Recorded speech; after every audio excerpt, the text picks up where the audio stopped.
How can I hope to lessen my PMS/PMDD when I've been told I have a hypersensitive nervous system? Good question. Yeah, that's all the same thing to us. In Eastern medicine, when someone has a big complaint about PMS or PMDD in a more severe presentation, almost every single time we find that it's due to liver qi stagnation. So it can also be liver blood stasis, which is liver qi stagnation's angry, worse, more chronic older sibling. But liver qi stagnation, it tends to manifest almost all of its symptoms right before you bleed. So when things get really pent up in the body, your excess patterns of imbalance, that's when they're released a bit, is when the blood flow starts. At that time, your hormones shift, the blood flows, all of your excess pattern signs and symptoms, they tend to calm down a bit. So if you're the type of person who gets a lot of breast pain or tingling or heaviness or even just swelling, irritability, a lot of mood fluctuations, and especially if you get migraines or even just headaches like right before the period, and then after you've been bleeding for a day or so, almost all that stuff goes away, right? This is you. Okay, so I think Western medicine is interpreting this as a hypersensitive nervous system in the way that we focus on nervous system regulation in stage 3 of the program, where we focus on releasing liver qi stagnation. So we all agree. This is like a cool time where we all agree. Different medical systems are like, we're seeing this similar sets of signs and symptoms here. It just is a very different way of understanding why that would happen to someone, and then also what we would do to resolve that for the person, right? So Eastern medicine gets these parts additionally. Western medicine is just kind of like here. They're like, it's random. We don't know why it happens to people. Hormone imbalance. Thanks. And then there's no cure for PMDD, So, yeah. So that's a very limited way of looking at it, and it certainly doesn't address why did it develop for you, and it certainly doesn't address what we can do about it to resolve that for you and improve all of that moving forward for the long term, right? So to me, these are the two most important parts, like not just that you have it, like obviously, we all see that you have it, not the most important part of the picture, right? The why and the what to do about it is way more important to me. It is important to work on regulating your nervous system in modern terms, or releasing your qi stagnation in ancient terms. And that's why we have a whole stage for that in the program. Stage 3 is all about all of that stuff. And we know coming in that you have that pattern of imbalance pretty easily, because you'll report all those PMSE, that time frame, like end of the luteal phase is your worst time of the month. Also, caveat, ovulation also spikes it for some people. That's the same thing. So you may or may not notice like twinges of pain when you ovulate, or a little brown spotting when you ovulate, or even like a mood change when you ovulate. That is also part of mostly liver qi stagnation. So that goes with this. Some people just have it all right before they start to bleed within that week or so.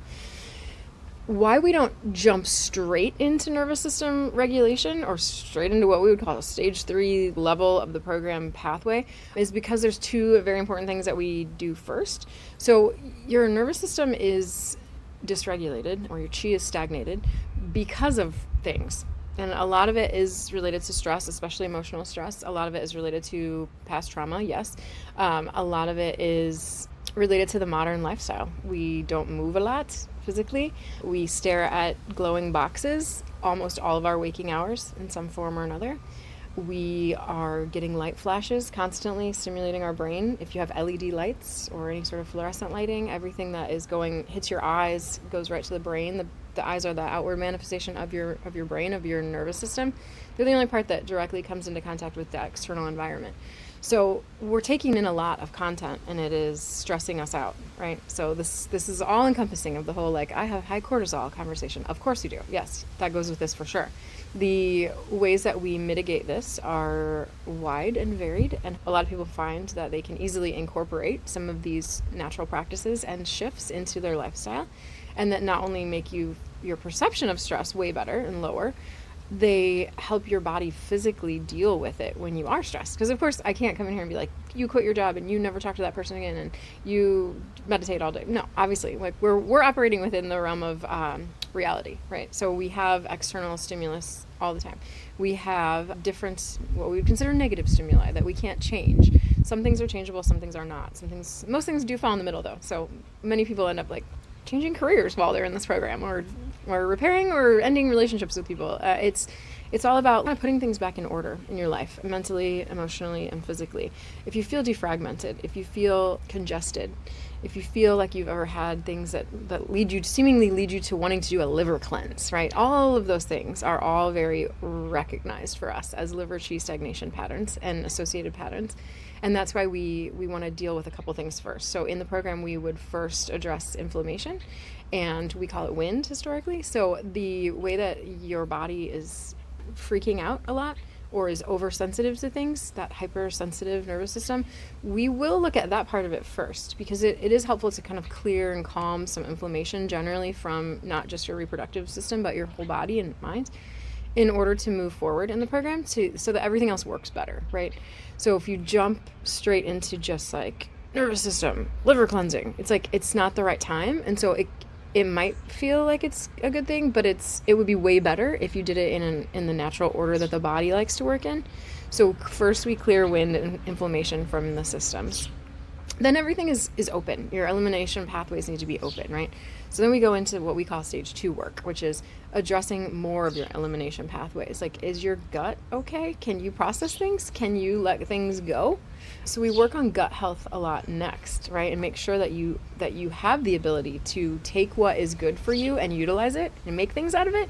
And then also to eliminate the waste from your life that is not good, that's just lingering and getting all damp and accumulating everywhere and creating cysts and sluggishness and all these digestive issues, right? So then once we get your system working at the core next, then it's like, okay, now we can safely move on to circulating things and releasing things in the body. We don't want to do that if it's all clogged up with all this like excess hidden pathogen, inflammation, damp, yucky stuff.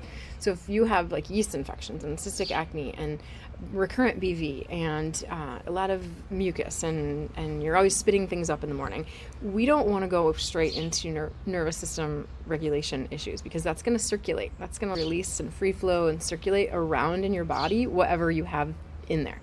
So that's why we don't jump straight to that. So everything is in order, and your PMS symptoms and what is currently being called PMDD, you can expect a lot of improvement with that, if not full resolution of all those signs and symptoms. Because once we get to the point where it is safe and effective to release your qi stagnation, then it really works, and it really does give you long-lasting results. So you will feel less impacted by the stressors in your life, but you will also learn ways to reduce the stressors in your life. And then you will be encouraged to streamline some things about the way that you consume things in content-wise and what you're creating and what you're putting back out into the world. So it is a full circle process, and nervous system regulation is most definitely something that we agree is very important, and it does have a ton to do with how you feel throughout the second half of your cycle, especially.